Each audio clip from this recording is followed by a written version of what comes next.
Capítulo 9.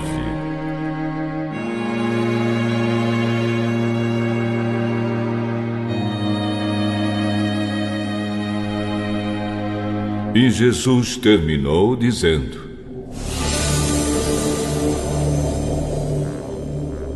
Eu afirmo a vocês que isto é verdade. Estão aqui algumas pessoas que não morrerão antes de verem o reino de Deus chegar com poder.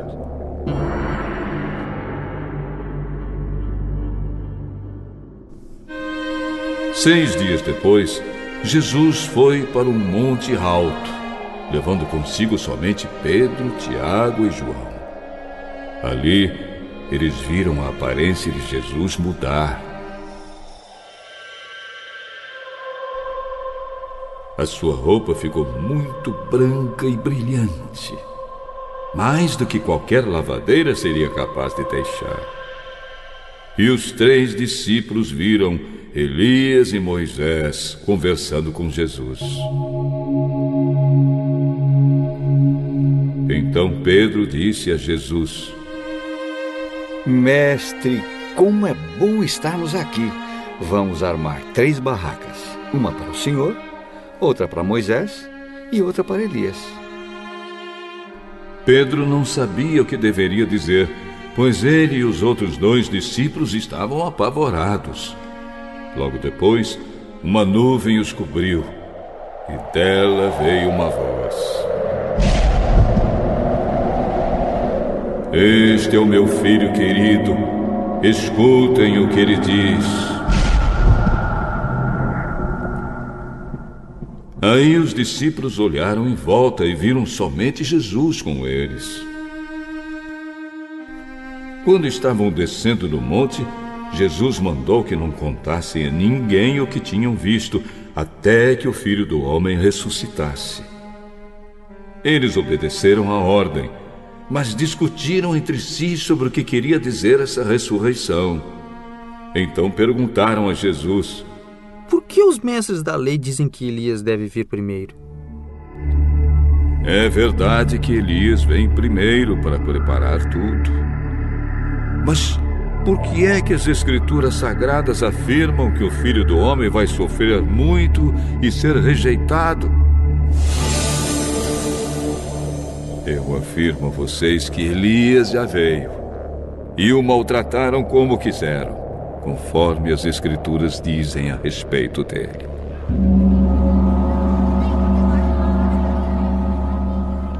Quando eles chegaram perto dos outros discípulos, viram uma grande multidão em volta deles e alguns mestres da lei discutindo com eles.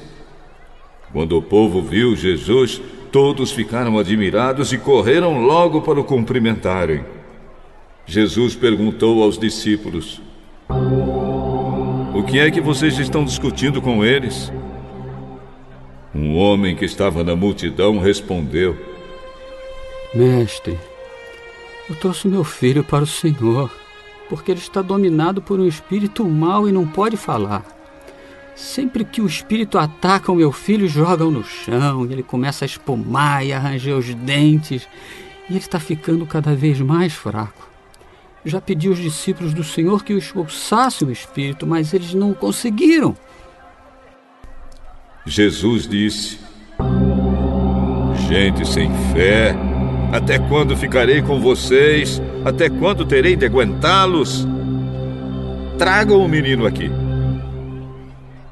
Quando o levaram, o espírito viu Jesus e sacudiu com força o menino.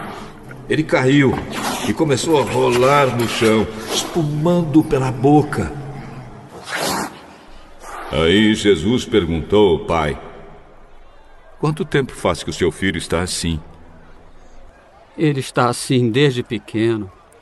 Muitas vezes o espírito joga no fogo e na água para matá-lo. Mas se o Senhor pode, então nos ajude. Tenha pena de nós. Se eu posso, tudo é possível para quem tem fé. Eu tenho fé. Ajude-me a ter mais fé ainda. Quando Jesus viu que muita gente estava se juntando ao redor dele, ordenou ao espírito mau: espírito surdo-mudo, saia desse menino e nunca mais entre nele. O espírito gritou, sacudiu o menino e saiu dele. O menino ficou como morto. Por isso todos diziam que ele havia morrido. Mas Jesus pegou o menino pela mão e o ajudou a ficar de pé. Quando Jesus entrou em casa, os seus discípulos perguntaram a ele em particular: por que foi que nós não pudemos expulsar aquele espírito? Este tipo de espírito só pode ser expulso com oração.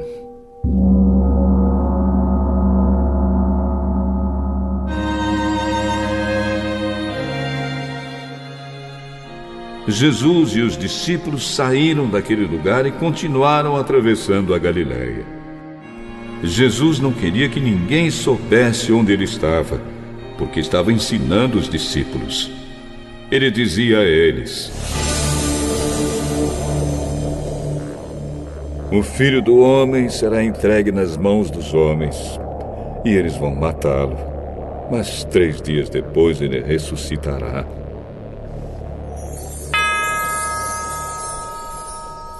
Eles não entendiam o que Jesus dizia, mas tinham medo de perguntar. Jesus e os discípulos chegaram à cidade de Cafarnaum.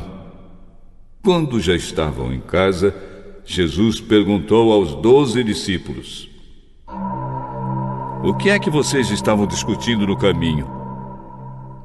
Mas eles ficaram calados, porque no caminho tinham discutido sobre qual deles era o mais importante.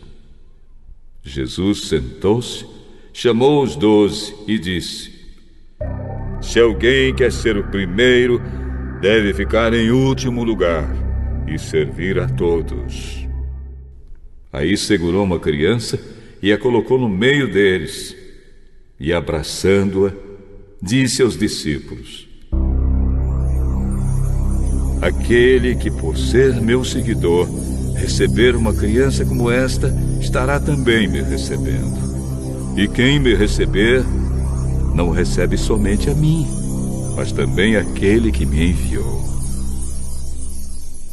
João disse: mestre, vimos um homem que expulsa demônios pelo poder do nome do Senhor, mas nós o proibimos de fazer isso porque ele não é do nosso grupo.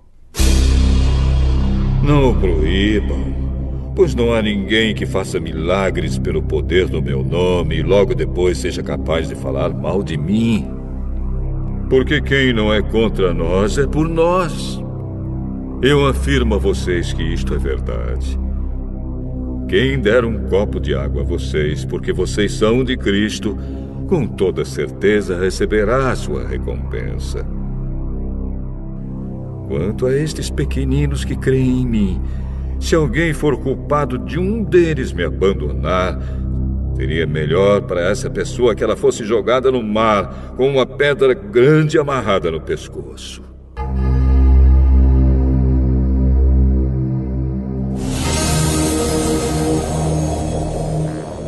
Se uma das suas mãos faz com que você peque, corte-a fora. Pois é melhor você entrar na vida eterna com uma só mão do que ter as duas e ir para o inferno, onde o fogo nunca se apaga. Ali os vermes que devoram não morrem e o fogo nunca se apaga. Se um dos seus pés faz com que você peque, corte-o fora. Pois é melhor você entrar na vida eterna aleijado do que ter os 2 pés e ser jogado no inferno. Ali os vermes que devoram não morrem e o fogo nunca se apaga.